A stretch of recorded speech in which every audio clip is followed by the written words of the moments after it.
Listen here. You are a dream weaver. What is that exactly? I'll get to that in a moment. If you implement these ideas, your friends will ask, how did you know that? Or how did you remember that? After you give them exactly what they wanted. Well, Andre, today I'm revealing a secret.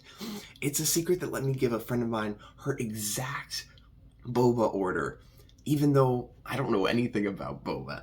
It allowed me to give someone a $150 gift card and a Twinkie, and they both made almost the same impact. I got another friend his favorite granola from Trader Joe's, and I've sent Starbucks to friends and family from thousands of miles away. Okay, so what the heck is a Dreamweaver?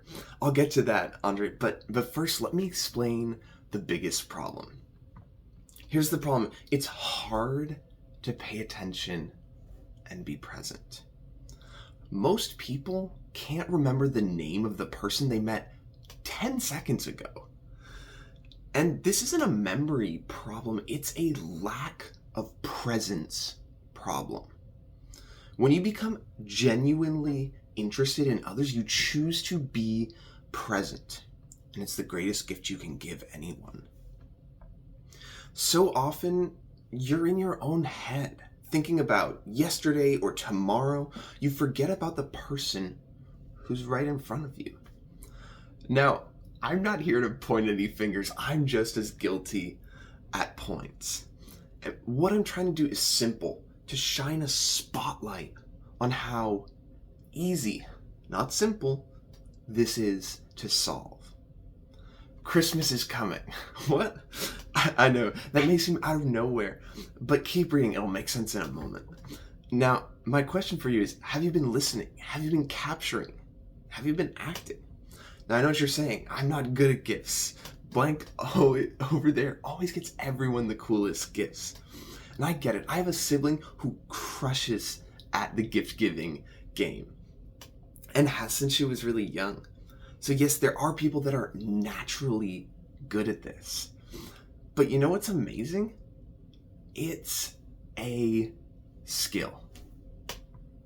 Which means that if it's important to you, you can learn it.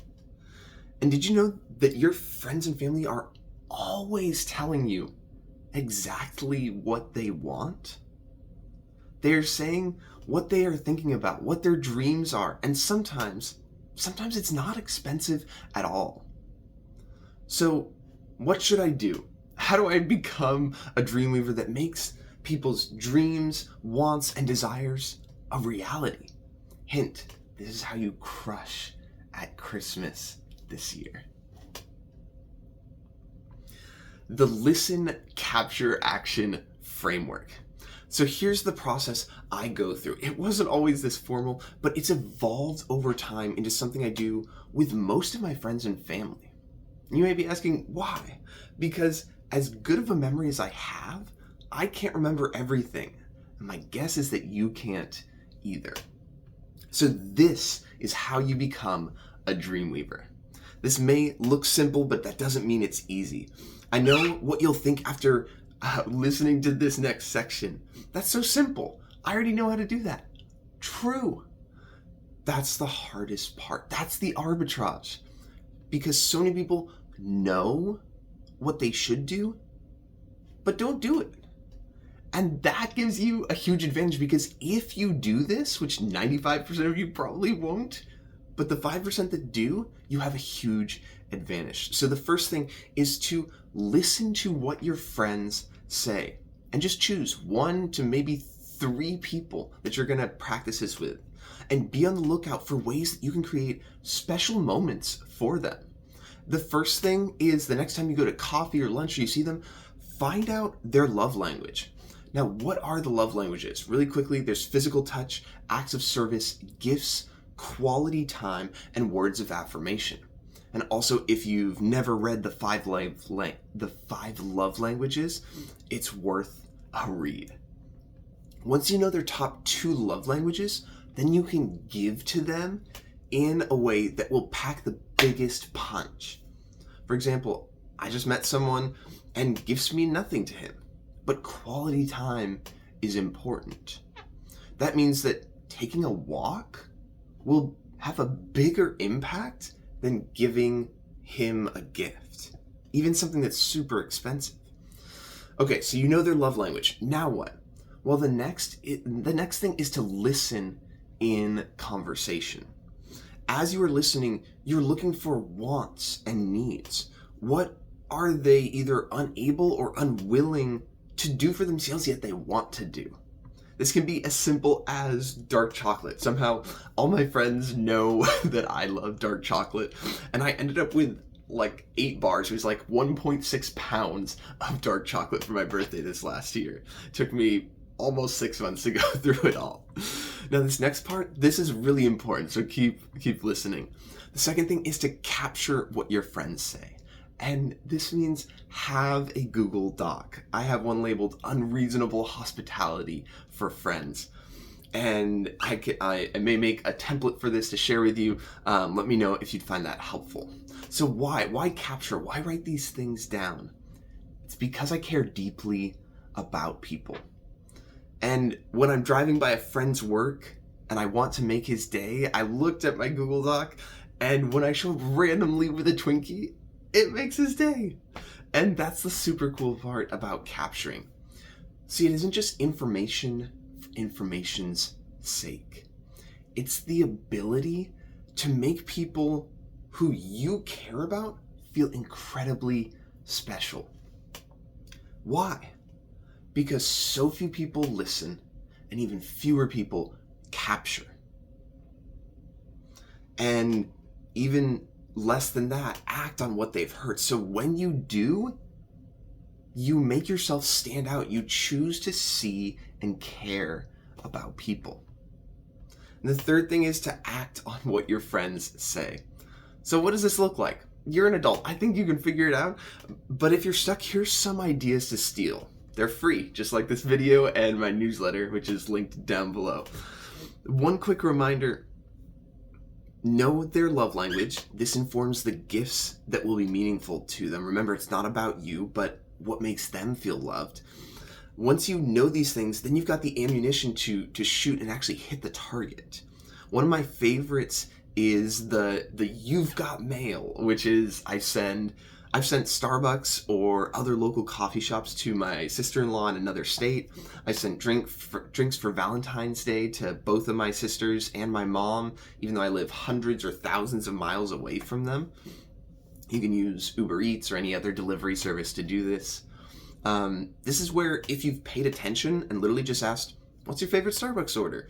Then on some random day, you can just send an Uber Eats order to their home and have that taken care of. You can also do this with food. If you know if you know what their favorite food is and you've written it down.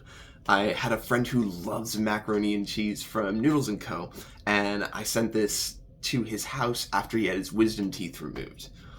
And honestly, it's less about the drink and more about the thought or the effort that you put in thinking about them and sending them something. The next thing is snacks. If you write down what their favorite snack is, you can randomly get it for them, and it's usually less than like $4. And I also have a friend, and his top love language is physical touch. And so no matter what, when I see him, I give him a hug. Why? Because I know it means so much to him. And sometimes the gift can be expensive, and this can be a problem or an opportunity.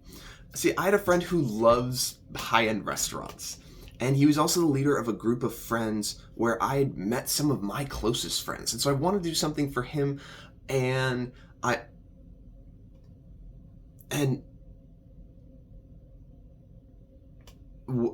even though I didn't have the money to do this thing by myself, it was like $150, $200 gift card was what I knew would really be enough for this to be significant. I had a bunch of friends who also cared for this individual. So between 7 of us, we ended up buying a $150 gift card. And so I was able to bring 7 or 8 people together to be able to then gift this thing in a unique way.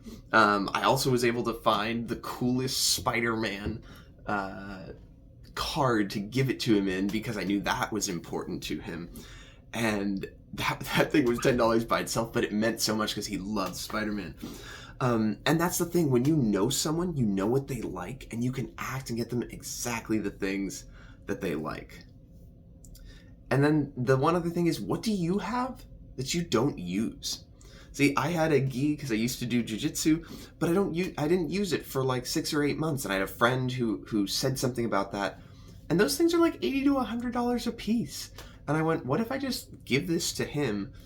And it was just sitting in my closet. So that's the thing, is if you have things that are useful, but you're not using, you can give them to a friend. Like, I had another friend give me an extra flashlight or give me a knife, and they've been very useful.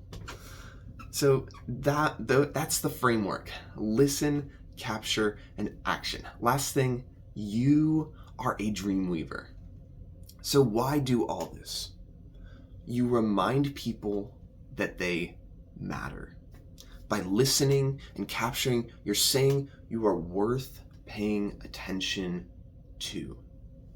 It causes these little pockets of joy to erupt in them. And you know what happens after that? They want to do the same thing for other people. You've become a dream weaver, and when you nail it, there's nothing better because you listened, you captured, and you acted. Well, that's all for now. Adios.